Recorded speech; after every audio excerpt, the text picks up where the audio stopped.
Guys, today we will discuss about economic activities of ancient people. इसमें हम वो activities discuss करेंगे पुराने लोगों की जो उनकी डेली रूटीन में काम आया करती थी. Apart from the first point, इसमें है कि agriculture and domestication of animals were main part of economic life of ancient people. इसमें क्या है, जो उनके लाइफ का मेन पार्ट एग्रीकल्चर हो गया, जैसे खेती बाड़ी हो गया, डोमेस्टिकेशन आप वो ले लो, गाय भैंसे रखी थी, इसकी वजह से वो अपनी डेयरी फार्मिंग करते थे, एग्रीकल्चर फार्मिंग कर सकते थे.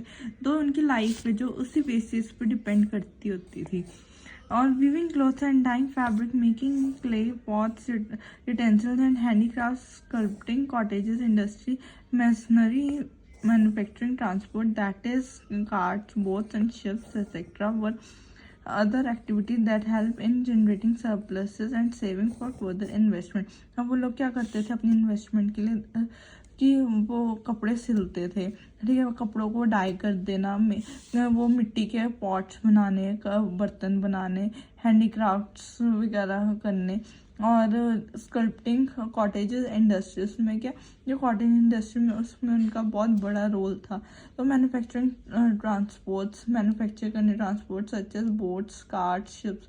अब उस टाइम पे इधर से उधर जाने के लिए बोट्स और शिप्स बहुत इंपॉर्टेंट चाहिए होती थी, जो उनको हेल्प करते थे कि वो इन चीज़ों से अपना मतलब मनी को, अपनी मतलब फाइनेंशियल स्टेटमेंट को बढ़ा सके और कहीं ना कहीं इन्वेस्ट कर सके, जिससे उनकी फाइनेंशियल ग्रोथ होती थी. The workshops were well known for their skills, artisans who work and covered raw material into finished goods. इसमें ये है कि वो क्या करते थे, एक जगह से जो आर्टिशियंस थे, ठीक है, रॉ मटेरियल लेके आते थे, उनको कन्वर्ट करते थे फिनिश गुड्स में. सपोज करो हम इसमें एग्जाम्पल लेते हैं.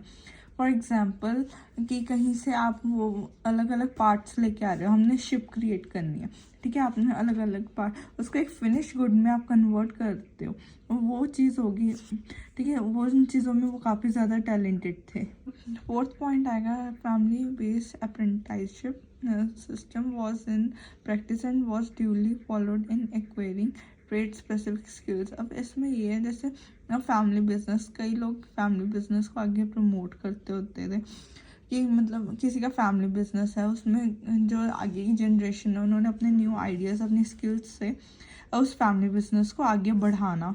जैसे फिफ्थ पॉइंट है, the artisan craftsmanship and the skilled labours of various kinds learned and developed skills and knowledge which were passed on from one generation to another. अब जो आर्टिस्ट थे, क्राफ्टमैन्स थे और स्किल्ड लेबर थी, उसमें अलग अलग टैलेंट था, तो आगे वो अपने बच्चों को आगे जनरेशन टू जनरेशन जाता था, जिसकी वजह से उनकी जो स्किल्स है और डेवलप होती थी और हमें और अच्छे से अच्छा काम मिलता होता था.